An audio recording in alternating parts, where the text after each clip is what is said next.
의사진행 발언 네네, 3분간 하세요, 그러면. 5분 네. 주시면 좋겠는데요. 안 됩니다. 네, 3분 하세요. 네, 지난 박상용 검사 탄핵조사 청문회에서 국민의힘 주진우 의원이 불법 녹취 파일을 문제를 삼으니까 박은정 의원의 녹취 파일과 같은 거다 이렇게 저를 지목해서 오늘 언론에서 보도가 되고 있는데요. 제가 그 공개한 녹취는 인터넷에 전부 지금 나와 있는 공개된 녹취이고 문제될 것이 없습니다. 그 부분은 적법한데요. 본인이 아마 검찰로부터 받았겠죠. 검찰로부터 불법 녹취 파일을 받아서 그것이 문제되니까 동료 의원을 지금 지목하는 이런 지금 그 국회 법사위 회의가 되어서는 안 된다고 생각합니다. 그리고 그것은 아마 검찰에서 언론에 계속 그 잘못도 왜곡해서 풀고 그것을 또 고발하고 이런 식의 행태가 지금 국회 법사위를 통해 가지고 검찰이 이렇게 하는 것에 대해서 제가 그 개탄을 금치 못하겠습니다. 그것은 통신비밀보호법 위반입니다. 그것을 아마 검찰에서 국민의힘에 줬다면은 그것을 준 검찰, 그것이 아마 재판 기록인 것 같은데요. 그 검사들이나 검찰 관계자들은 통신비밀보호법 위반으로 처벌해야 된다고 생각합니다. 그런데 그 녹취 내용은 그 보시면은 이화영 증인이 계속해서 그 김성태의 허위 폭로로 너무 고통받고 그리고 뭐가 또 폭로될지 너무 두렵고 무섭다 그런 내용인데 그걸 가지고 또 이화영 등등을 정치자금법 위반으로 고발한다고 국민의힘에서 그 녹취록 전문들 다 보고서도 그런 내용을 얘기를 하고 있는데요. 그 정치자금법 위반으로 고발을 하신다면 지금 윤석열 대통령 명태균에게 그 여론조사 무상으로 제공받은 거 이거 정치자금법 딱 떨어지거든요. 이거 어제 강혜경 씨 회계 책임자가 이거 대가로 공천 헌금 받았다. 공천 헌금으로 여론조사 비용이 됐다. 이런 또 충격적인 증언도 나왔어요. 그러면 국민의힘은 그 검찰이나 지금 뭐 공수처나 이 윤석열 대통령에 대한 이 정치자금법 위반, 무상 여론조사 비용, 어제 이제 존경하는 또 김용민 의원께서 그 국민의힘 대선 비용 보고서 보셨는데 거기에 이 명태균의 여론조사 비용은 없다는 거예요. 그러면 이건 딱 떨어지는 정치자금법 위반이거든요. 회계 책임자가 300만 원 이상 벌금 받으면은 당선이 무효가 됩니다. 이거 국민의힘 513억 그 대선 비용 다 토해내셔야 돼요. 이거를 제대로 수사를 해야 되는 거지 무슨 또 김성태 등등을 정치자금법 위반으로 고발한다는 건지 이해를 할 수 없고 그 김성태 등등은 수백 수천 계좌 추적하지 않았습니까? 그런데도 아직 뭐가 안 나왔어요. 무슨 또 정치자금법 위반으로 고발을 한다고 하시니까 저희 법사위에서 그 강혜경 증인을 법사위 증인, 국감 증인으로 저희는 채택해야 된다고 생각합니다. 네, 박은정 의원님 의사진행 발언 겸 신상 발언 하셨는데 의사진행 발언은 위원장한테 하는 거잖아요. 그 강혜경 씨를 증인으로 채택해 달라라는 요구를 위원장한테 하신 거죠?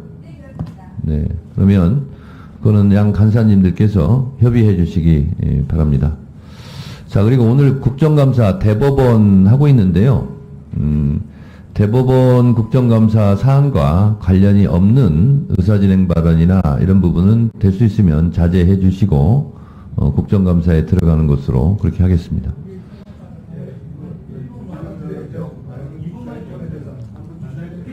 본인이 2분을 원하지만 3분 쓰세요. 네, 저는 국정감사 취지에 맞게 사실은 오늘 그 대법원에 대한 국정감사 상당히 중요하기 때문에 이 뭐 녹취록에 대해서는 언급 안 하려고 생각을 하고 있었는데요. 이왕 말씀을 주셨으니까 몇 가지 지적을 하겠습니다. 첫 번째, 우리가 법사위에서 청문회가 됐든 국정감사가 됐든 제보를 받아서 녹음 파일을 틀거나 하는 것은 뭐 저만 했던 것이 아니고 사실 상당히 많은 의원들께서 해오셨고 전혀 법적으로 문제가 없습니다. 그리고 무엇을 근거로 검찰에서 제가 자료를 받았다고 하는 것입니까? 그 얘기를 법사위 외에서 만약에 말씀하신다고 하면 면책특권 벗어난다고 하면 제가 법적 조치 취하겠습니다.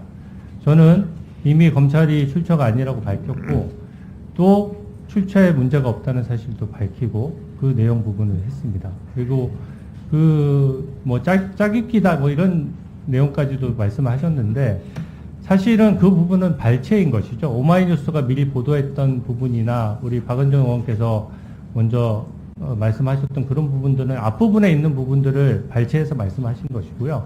저는 녹취록의 뒷부분을 국민들께서 아셔야 될 부분이 있다라고 생각해서 그 부분을 공개한 것입니다.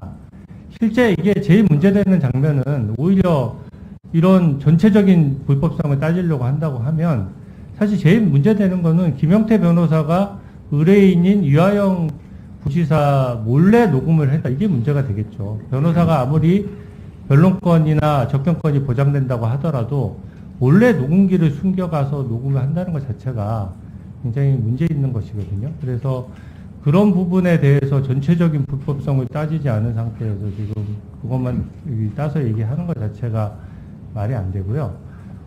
저한테 출처를 또 밝히라고 하는 부분도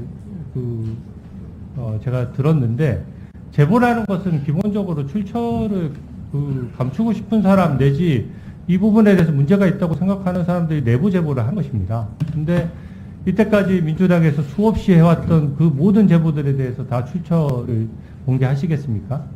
그 출처 공개라는 주장은 뭐 정치적으로는 하실 수 있겠지만 법적으로거나 뭐 그 정도 한번 얘기하고 넘어가는 정도인 것이지, 그거를 지금 중요한 대법원 국감을 두고 논란을 하는 건 적절하지 않다고 생각하고요. 법적인 문제는 이 대법원 국감 밖에서 저희가 각 당의 입장이 다르니까 그 밖에서 하도록 하고 오늘 대법원 국감에 집중했으면 좋겠습니다. 이상입니다. 네. 위원장으로서 한 말씀 드리고 국정감사에 들어가도록 하겠습니다. 박은정 의원님 신상 발언이나 주진 의원님 신상 발언이나 뭐 저는 각자 주장을 할 수 있다고 생각합니다.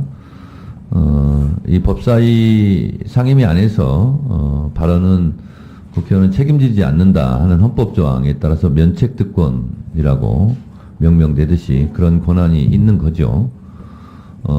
그럼에도 불구하고 검찰 같은 경우는 공소되기 전에 피의 사실을 공표했을 경우에는 법적으로 검사도 처벌받게 되어 있습니다. 그리고 이 법사위에서 전통적으로 많이 오가는 얘기 중에 하나가 독수독과 이론입니다. 불법적으로 취득한 증거는 증거 능력이 없는 거죠. 그런 부분도 제가 하나 말씀드리고, 또 하나 주진우 의원님이나 박은정 의원님의 면책특권을 말씀을 하시는데 그건 마찬가지입니다. 피차. 예를 들어서 주진우 의원님도 그 녹취록을 법사위가 아니라 다른 데서 들었으면 본인도 법적으로 자유롭지 못할 수 있습니다. 그래서 서로 상대방에 대해서 역지사지해보면 서로 좀 그런 부분을 조심하고 주의할 필요도 있겠다, 이런 생각이 들어서 저는 우리 회의를 진행하는 위원장으로서 위원님들 간에 서로 신상에 관한 부분은 서로 적절하게 주의하면서 앞으로 법사위 활동을 했으면 좋겠다 하는 차원에서 말씀을 드렸습니다. 자, 이 정도 하고요. 조리질의 시간 아까 말씀드린 대로 7분 플러스 1 원하시는 분은 이렇게 하도록 하겠습니다. 박균택 의원님 질의해 주시기 바랍니다.